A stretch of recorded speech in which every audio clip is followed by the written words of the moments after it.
This is the alligator expletive, okay? So, we can start off with some ice in the glass, some vodka. The staff smiling. They didn't know I knew the word expletive. They don't know the level of my intelligence. Triple sec, fresh squeezed lime juice, okay? I don't know a lot, but I knew expletive.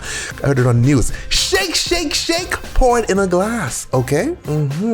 All right, now watch what we can do here, because this is a layered drink, a lot of twists and turns. Some razzmatazz, which, rolls on, but it goes to the bottom, you understand?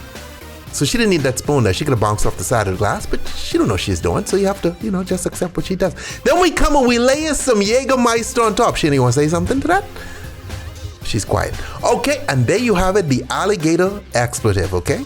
Because alligators have to have sex to have other alligators, so we wouldn't have alligators, okay? It's like the birds and the bees, except these are alligators with teeth and stuff. I don't think they do any little foreplay because you could hurt each other with those giant teeth. Stay tipsy!